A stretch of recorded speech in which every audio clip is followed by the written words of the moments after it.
well, we saw in the acronym it was Community Organizations for Reform. Let's go into community organization. Let's find out exactly what community organization is. The founder, the initial community organizer, was a man named Saul Alinsky. It began in 1930s in, guess what city? Shocker. It's Chicago. Chicago, Illinois. And his quote was, "Think globally, act locally." All right? That means it's a global, worldwide communist revolution, but you act locally at the community level to make that happen on a broader scale.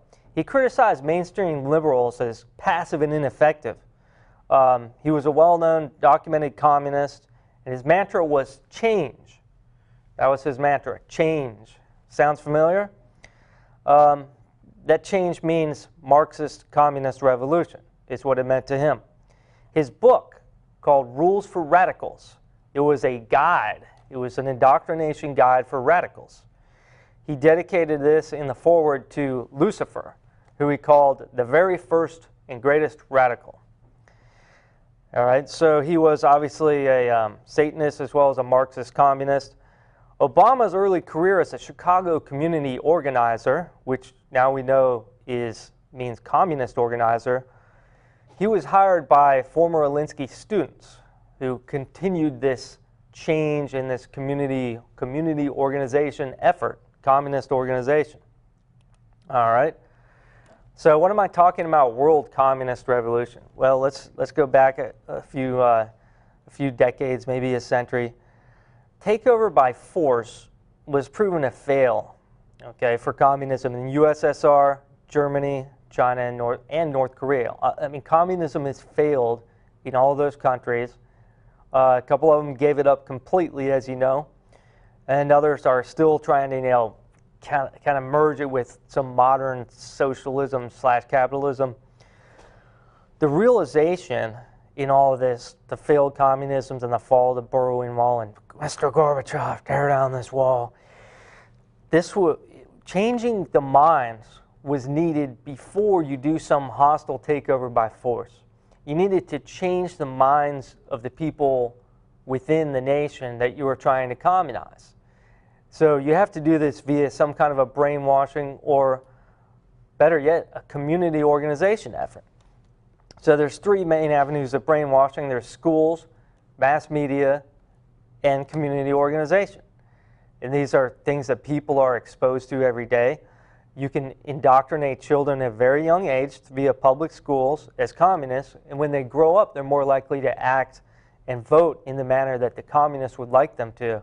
And then once they're grown up, they can continue to be exposed to communist ideals and ideas like we are today through the communist media, and they're more likely to continue to act and vote in that manner. So that's kind of what's happening today. That's been happening for several decades in the United States. There's little doubt about that. In the 1960s, let's fast forward from the initial community organization in the 1960s where the revolution continued.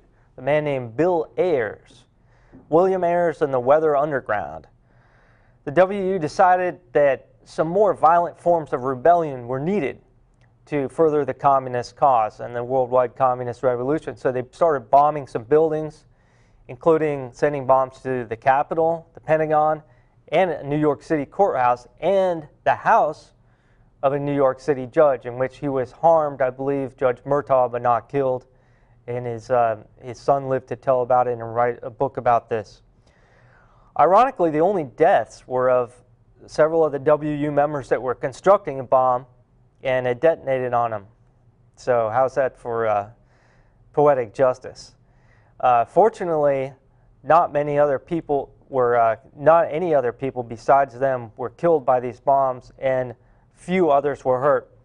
In 2001, this Mr. Ayers, he regretted only not bombing enough, not doing enough bombing during those 1960s radical days. In 2002, he admitted that he's still an anarchist and a Marxist. I know there's a question on a lot of your minds here. You're saying, wait a minute, this Bill Ayers, he's, what do you mean? He's a college professor. I've heard about the story as a college professor now. Of course he is. The universities embrace communism. What I just told you about the public schools and the universities. They embrace communists and radicals like Mr. Ayers.